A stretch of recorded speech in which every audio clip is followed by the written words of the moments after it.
OCT মানে optical কোহেৰেন্স টমোগ্ৰাফিৰ বিষয়ে কিছু কথা ক'ব ওলাইছো আমাৰ চকুৰ ভিতৰত ৰেটিনা বা পৰ্দা থাকে য'ত আমাৰ লাইট ৰশ্মি পৰিলে আমি দেখা পাওঁ এই ৰেটিনাৰ পৰীক্ষা কৰিবৰ কাৰণে আমি OCT বা অপটিক্যাল কোহেৰেন্স টমোগ্ৰাফিৰ সহায় লওঁ অপটিক্যাল কোহেৰেন্স টমোগ্ৰাফি এটা এডভান্স মেচিন এটো আপোনাৰ মনিটৰ আৰু ইয়াতে এটো মেইন মেচিন ইয়াতে আপোনাৰ চকুৰ মনিটো ডাইলেট কৰি আমি চকুৰ ৰেটিনাৰ ভাগৰ আমি পিকচাৰ লওঁ আৰু পিকচাৰ লওঁতে আমি নৰমালি ৰেটিনাত 10টা লেয়াৰ থাকে এই 10টা লেয়াৰ আমি খালি চকুৰে দেখা নাপাওঁ আমি ৰেটিনাক এটা লেয়াৰ হিচাপে আমি দেখা পাওঁ কিন্তু কিছুমান বেমাৰত আমি অকল এটা লেয়াৰ দেখা পালে হেতু ডায়াগনোসিস কৰিবলৈ অকমান দিগদাৰি হয় হেকাৰণে ৰেটিনাৰ মাইক্ৰোস্কোপিক ভিউ য'ত আমি 10টা লেয়াৰ একেলগে দেখা পাওঁ হেই মাইক্ৰোস্কোপিক ভিউটো আমাৰ দৰকাৰ হয় আৰু হেই মাইক্ৰোস্কোপিক ভিউটো আমি অপটিক্যাল কোহেৰেন্স টমোগ্ৰাফিৰ সহায়ত আমি দেখা পাওঁ এতিয়া আমি আপোনালোকক দেখাবলৈ ওলাইছো এটো এটা ডায়াবেটিক পেশেন্টৰ অপটিক্যাল কোহেৰেন্স টমোগ্ৰাফি এটো ফান্ডাস ফটো মানে চকুৰ ৰেটিনাৰ ফটো এনেকে আমি দেখা পাওঁ ইয়াত আমাৰ চকুৰ ৰেটিনাৰ সন্মুখত এইটো ব্লাড স্পট এটা জমা হৈছে এই ব্লাড ভেসেলটো ফাটি ইয়াৰ পৰা ব্লাড ওলাইছে ব্লাডটো জমা হৈছে এই ব্লাডটো এই ৰেটিনাৰ কাষত থকা এইটো মেকুলাৰ এৰিয়া ৰেটিনাৰ যেটো সমাজতে থাকে এইটো মেকুলাৰ এৰিয়া য'ত লাইট পৰিলে আমি দেখা পাওঁ এই মেকুলাৰ এৰিয়াটো হেলদি আছে নে নাই আমি হেতু চাব পাৰো তাৰ পিছত আমাৰ এই ব্লাড ভেসেল কিটা ফাটি ব্লাডটো কোনটো লেয়াৰত জমা হৈছে কিমান জমা হৈছে হেতু আমি চাব পাৰো এতিয়া ধৰক আমি নৰমাল ৰেটিনাতকৈ এটো কেনেকৈ পৃথক আপোনাৰ এই ৰেটিনাটোত এটো ব্লাড ভেসেল আছে ব্লাড ভেসেলটো থকা কাৰণে এই যে লেয়াৰ বিলাক আছে লেয়াৰৰ ভিতৰত লেয়াৰ বিলাক ডিসঅৰ্গানাইজড হৈ গৈছে হৈ পেনে এইটো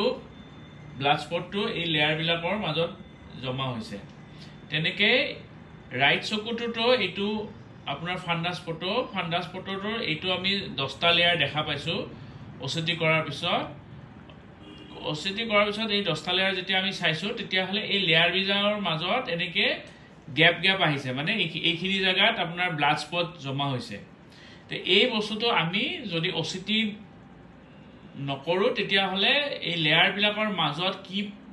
পেথলজি আছে হেতু আমি গম নাপাওঁ এতিয়া আমি নরমালি আমাৰ চকুৰ ৰেটিনাটোনো কেনেকুৱা হে সম্পৰ্কে আমি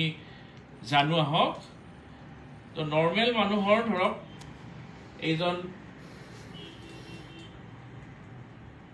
এইজন মানুহৰ সাপোজ এইটো ৰেটিনা এইটো এটা নৰমাল ৰেটিনাৰ ফটো নৰমাল ফান্ডাস ফটো এইটো অপটিক নাৰ্ভ এবিলাক ব্লাড ভেসেল এইটো মেকুলাৰ এৰিয়া ইয়াত কোনো ব্লাড স্পট জমা হোৱা নাই কিন্তু ইয়াৰ আমি যেতিয়া ফান্ডাস ফটো পিছত আমি যে OCT ইমেজ কৰিম তেতিয়া হলে আমি এই লেয়াৰখিনি আমি দেখা পাম এই লেয়াৰখিনি ইয়াটো পাইছো এটো ৰাইট আই এটো লেফট আই আৰু এইটো আমি ETDRS ক্লাসিফিকেশনত আমাৰ এটো হিট ম্যাপ বুলি কয় হিট ম্যাপ মানে ইয়াতে 9টা কোয়াড্ৰেন্ট আছে এটো মেকুলাৰ এৰিয়াটো আমাৰ সেন্টাৰ হিচাপে লৈ পেলাই এই এৰিয়াটোত আমাৰ 9টা এৰিয়া আছে এটো সেন্ট্ৰেল এৰিয়া আৰু এইটো 4টা কোয়াড্ৰেন্ট আছে আৰু ইয়াতে 4টা কোয়াড্ৰেন্ট আছে সাধাৰণতে আমাৰ গ্ৰীন জোনটো আমাৰ নৰমাল বুলি ধৰা হয় আৰু ৰেড জোনটো আমাৰ এবনৰ্মেল বুলি ধৰা হয় ৰেড জোনটো মানে কি হয় বিলো 1% নৰমাল মানুহৰ ধৰক 95% মানুহৰ গ্ৰীন জোনত পৰে আৰু লেস দেন 1% মানুহৰ এটো ৰেড জোনত পৰে তে ইয়াতে আমি ভালকৈ চালে আমি দেখা পাম যে ইয়াতে এটা মাইক্ৰো এনুৰিজম আছে মানে এই পেশেন্টটো ডায়াবেটিক পেশেন্ট তেখেতৰ 5 বছৰ ধৰি পেলাই ডায়াবেটিস হৈ আছিল তো নৰমালি আমি চালে এই মাইক্ৰো এনুৰিজমটো আমি দেখাই নাপাওঁ কিন্তু আমি যদি ভালকে আমি চাওঁ তেতিয়া হলে দেখা পাম যে ইয়াতে এটা ব্লাড স্পট জমা হৈছে যেটো আমি ডিটেইলছত OCT কৰি ভালকৈ ডিটেইলছত চালেহে আমি এই মাইক্ৰো এনুৰিজমটো ধৰিব পাৰিম আৰু এই মাইক্ৰো এনুৰিজমটো যেহেতু মেকুলাৰ ওচৰত আছে ভৱিষ্যতে এই মাইক্ৰো এনুৰিজমটোৰ পৰা মেকুলাৰ এৰিয়াত এফেক্ট হোৱাৰ চান্স বেছি তেনেকে এই এৰিয়াটোতো আপোনাৰ ৰেড এৰিয়া দেখাইছে মানে এই জায়গাটো অকমান উইক তেনেকে আপোনাৰ এইটো হৈছে ডায়াবেটিক ৰেটিনোপেথিৰ ক্ষেত্ৰত আমাৰ কেনেকে ডায়াগনোসিস কৰিব পাৰো ওচিটিৰ সহায়ত তাৰ বাহিৰেও হাইপাৰটেনসিভ ৰেটিনোপেথি তো আমি এনেকে ব্লাড স্পট দেখা পাও তেনেকে আমাৰ ধৰক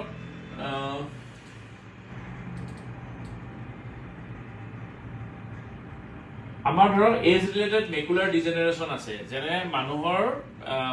যেতিয়া আমাৰ বয়স 60 বছৰৰ ওপৰ হয় তেতিয়া হলে আমাৰ ৰেটিনাত কিছুমান চেঞ্জেস দেখা পাও আমি আমাৰ ৰেটিনাৰ মেকুলাৰ এৰিয়াত কিছুমান চেঞ্জেস দেখা পাও সেই চেঞ্জেস বিলাক আমি মেকুলাৰ এৰিয়াত ড্ৰুসেন্স থাকা বুলি কওঁ ড্ৰুসেন্স বিলাক আপোনাৰ যেতিয়া মেকুলাৰ এৰিয়াত হয় তেতিয়া হলে আমাৰ চকুৰ দেখা শক্তিটো কমি যাব পাৰে আমাৰ এজ ৰিলেটেড মেকুলাৰ ডিজেনাৰেশনটো দুটা ধৰণৰ হ'ব পাৰে এটা হৈছে ড্ৰাই ARMD আৰু এটা হৈছে ওয়েট ARMD ড্ৰাই ARMD ড্ৰুসেন্স বিলাক সৰু সৰু হয় আৰু তাৰ কাৰণে সাধাৰণতে ভিজন লস নহয় কিন্তু ওয়েট ARMD কি হয় ড্ৰুসেন্স বিলাক ডাঙৰ ডাঙৰ হয় আৰু তাত কেতিয়াবা নিওভাস্কুলাৰেশন হ'ব পাৰে নিওভাস্কুলাৰেশন মানে কি নিউ ব্লাড ভেসেল নতুন ব্লাড ভেসেল য'ত যিটো সোনকালে ফাটি যায় গৈ পেলাই তাত ব্লাড জমা হয় তেতিয়া আমাৰ দেখা শক্তিটো কমি যায় এই এজ ৰিলেটেড মেকুলাৰ ডিজেনাৰেশনটো আমি ডায়াগনোসিস কৰিবলৈ আৰু ট্ৰিটমেন্ট কৰিবলৈ এই আমাৰ ওচিটিটো ব্যৱহাৰ কৰিব পাৰো age related macular degeneration develop কান্ট্ৰিজৰ ভিজন লসৰ প্ৰধান কাৰণ আমাৰ দেশতো এজ ৰিলেটেড ডিজেনাৰেশনটো লাহে লাহে বাঢ়ি গৈ আছে কাৰণ যিমানে আমাৰ মেডিকেল সায়েন্স আগবাঢ়ি গৈ আছে মানুহৰ জীবনকাল বাঢ়ি গৈ আছে গতিকে যিমানে বয়স হয় সিমানে আমাৰ এজ ৰিলেটেড মেকুলাৰ ডিজেনাৰেশন বেছিকে হয় আৰু হেতু ডায়াগনোসিস কৰি ট্ৰিটমেন্ট কৰিবলৈ আমাৰ এই ওচিটিটো দৰকাৰ হয় তাৰোপৰি আমাৰ ওচিটি ধৰক হাই মায়োপিয়া পেশেন্টটো আমি ইউজ কৰো ওচিটিত আমি হাই মায়োপিয়া পেশেন্টৰ লেয়াৰ ৰেটিনাল লেয়াৰ বিলাকত কিবা ডিফেক্ট আছে নেকি বা কবাত ৰেটিনাৰ টিয়াৰ আছে নেকি এইবিলাক আমি চাব পাৰো এতিয়া আন এটা কামতো আমাৰ ওচিটিটো ইউজ কৰিব পাৰো হেতু হৈছে গ্লুকোমা গ্লুকোমা মানে কি চকুৰ যেতিয়া প্ৰেসাৰ বাঢ়ি পেলাই চকুৰ যেটো অপটিক নাৰ্ভ এই নাৰ্ভটো যদি আমি আমাৰ দুৰ্বল হৈ পৰে তেতিয়া হলে আমাৰ চকুৰ গ্লুকোমা হয় বুলি কওঁ এই গ্লুকোমাত আমাৰ কি হয় চকুৰ ৰেটিনাল নাৰ্ভ ফাইবাৰ লেয়াৰটো আমাৰ ড্যামেজ হয় গটিকে আমাৰ ৰেটিনাল নাৰ্ভ ফাইবাৰ লেয়াৰটো লাহে লাহে দুৰ্বল হৈ পৰে আৰু সেই তেতিয়া দেখা ভিজনটো লাহে লাহে কমি যায় আৰু দৃষ্টিশক্তি যেতিয়া কমি যায় তেতিয়া হলে আমি এডভান্স ষ্টেজতহে আমি ইয়াক ভালকৈ গম পাওঁ এতিয়া এই ওচিটিৰ সহায়ত আমি গ্লুকোমাটো অতি কম আৰ্লি ষ্টেজতে ধৰা পেলাব পাৰো মানে অতি সোনকালে ধৰা পেলাব পাৰো হেহে যদি কোনোবা পেশেন্টক আমি এইটো ভাবো যে তেওঁৰ গ্লুকোমা থাকিব পাৰে বা চকুৰ প্ৰেসাৰটো অকমান হাই আছে তেতিয়া হলে আমি পেৰিমেট্ৰি কৰিব লাগিব আৰু পেৰিমেট্ৰিটো যদি ধৰা নপৰে কিছুমান পেশেন্টক আমি ওচিটিত ধৰা পেলাব পাৰো এই ওচিটিত যিখিনি পেশেন্টক আমি গ্লুকোমা ধৰা পেলাব পাৰো তাক আমি প্ৰি পেৰিমেট্ৰিক গ্লুকোমা বুলি কওঁ আৰু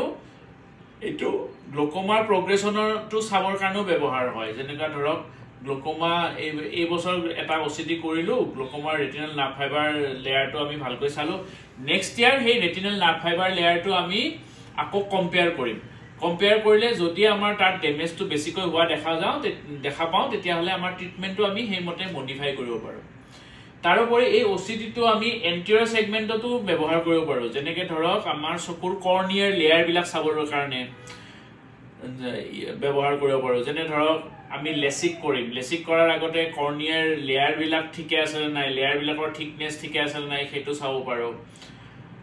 তাৰোপৰি ধৰক আমাৰ ইৰেগুলাৰ এস্টিগমেটিজম থাকিলে আমাৰ কৰ্নিয়াটো কি প্ৰবলেম আছে সেই তাৰ ডিটেইলছটো আমি এই ওচিটিৰ সহায়ত আমি চাব পাৰো গটিকে আমাৰ এই ওচিটিটো এটা খুব ইম্পৰ্টেন্ট টুল আৰু ইয়াক আমি যদি ঠিকমতে ব্যৱহাৰ কৰো তেতিয়া হলে বহুকেইটা চকুৰ বেমাৰ আমি আৰম্ভণিতে ধৰা পেলাব পাৰো আৰু আমাৰ দৃষ্টিশক্তি অটুট ৰাখিব পাৰো ধন্যবাদ